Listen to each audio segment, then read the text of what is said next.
Hey there, riders. So, today's episode is going to cover clutch. I'm going to remove the clutch out of here and inspect it, take a look. I also got a primary, which I bought for the motorcycle. So, we're going to end up pulling the primary off. The tensioner is at the point in which it can't cover the slack anymore. So, we're going to go ahead and replace the primary. It's the only reason why you replace the primary, but regardless. So we got the bike on my newly bought motorcycle lift jack. Got this over at Harbor Freight. You have any idea how much of a pain in the ass it was to actually get one up here? I had to go to 3 different Harbor Freights in order to be able to get one. And the sucker holds up to 1,500 pounds. They increased the price from $99 to $116. Then with a warranty, which I always get a warranty on these things, especially if I don't want to end up going through their warranty department, it's actually well worth the price on the warranty, especially on some of these electronics. You can just go inside there, they'll give you a replacement one, or the next best one up size. I got the gasket kits for this as well. So that way I'll take care of this all in one shot. There's even O-rings that go inside here as well, which will get replaced. I'm replacing everything on here because I do not want any leaks. First thing you want to do is that you don't really have to do a lot when it comes to this. You can disconnect this bolt right here. I'd like this staying a lot better. Disconnect the linkage from here. You don't need to disconnect from here. Just disconnect the linkage from this point, disconnect from here, then loosen up one of the bolts, remove we'll go with the rear bolt here, so that way we can end up getting the forward controls out of the way. Once we do that, we'll go all the way through here, and we'll remove the bolts in the sequence that we're supposed to.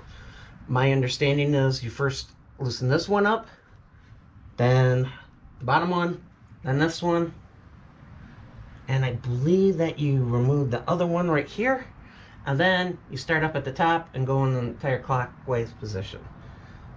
And it looks like I got star pattern bolts on all of these. One of the first things you do is you're going to drain. Now, as we have my Dollar Tree special, my camera didn't record everything.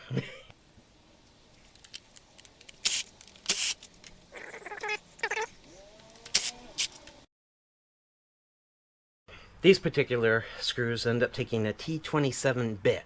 As soon as I pulled the cover off in here, you could smell clutch. What we're gonna do here, what I did, is I'm gonna end up pulling this out. Pulling this off. It'll make it easier to get the clutch off, but you can see like lots of goo on my hands here. It looks like the bearings are fine, so I don't have much to worry about on that. Alright, so let's pull this off.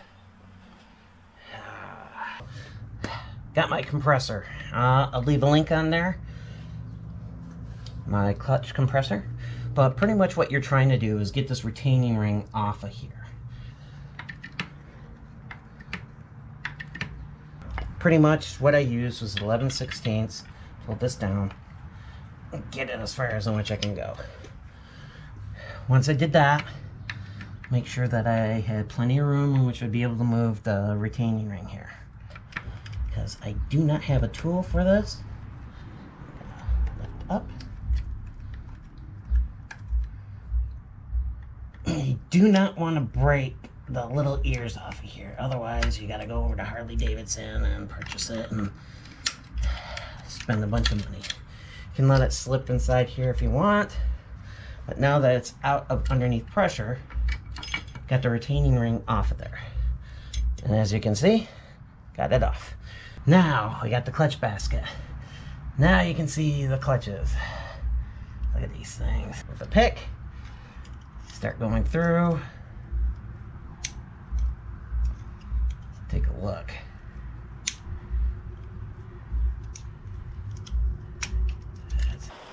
there we go. That's what I want to see. I'll show you. See that? It's all metal. That's what you want to see. The original part of the clutch basket. Yeah.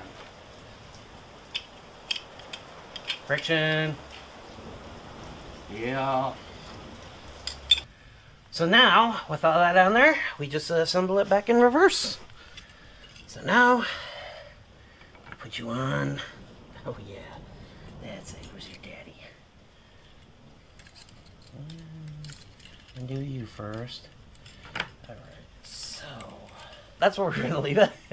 Go ahead, like, and if you haven't already done so, subscribe.